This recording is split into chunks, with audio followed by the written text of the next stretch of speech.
I'm Professor Nicholas Osei-Journey, and I'm a consultant cardiologist at the University of Wales in Cardiff, and I happen to have developed an interest in heart disease, and that's why I'm a cardiologist.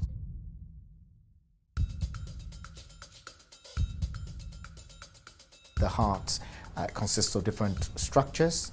It's got the electrics, it's a pump, it's got arteries that feed it with glucose and oxygen. It's got valves, and all these various structures can be diseased.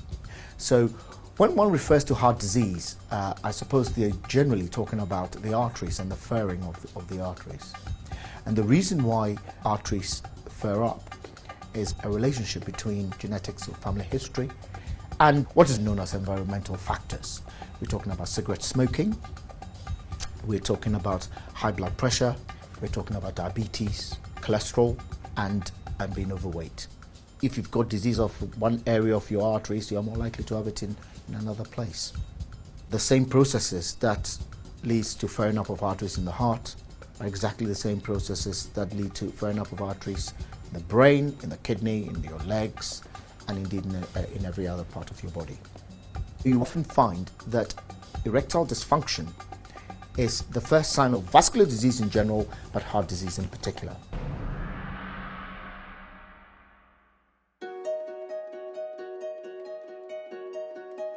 Erectile dysfunction is defined as the inability to either maintain or get an erection that is sufficient for satisfactory sexual intercourse.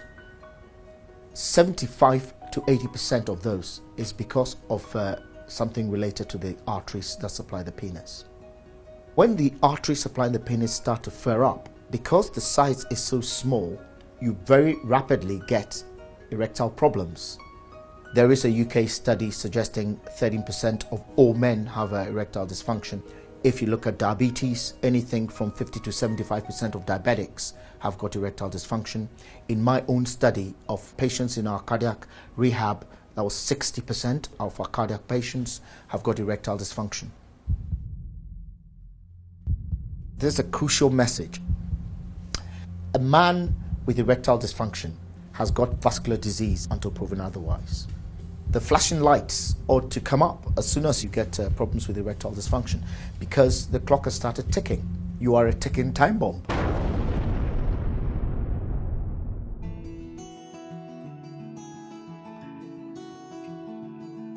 The good news is that we can both manage erectile dysfunction and hopefully stop you getting a heart attack or a stroke.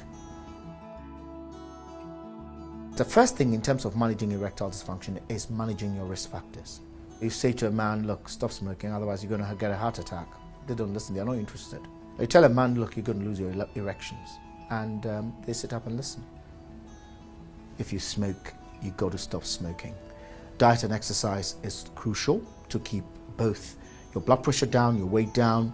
If you suffer from diabetes, it's very important that you have very good diabetic control.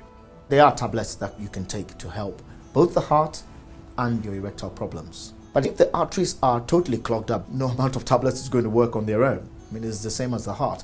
If your heart is 95% blocked up, you can take all the tablets you want. It's not going to work because there's so little blood going to the heart. And if there's very little blood going to the penis, you can take all the tablets in the world, it's not going to work. You need to change your lifestyle. Us men just simply don't want to talk about it. If there's anybody listening, and you've got erectile problems, you're not on your own. It really is very common. It's important that you seek help from a medical practitioner for two reasons. One is that your erectile problems can be helped.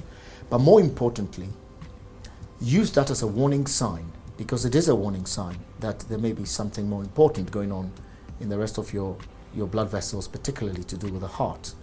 And the earlier you seek help, the less likely you are to have a heart attack. I mean, it's as serious as that. The message is very clear. Save your sex life and save your life, and don't die of embarrassment.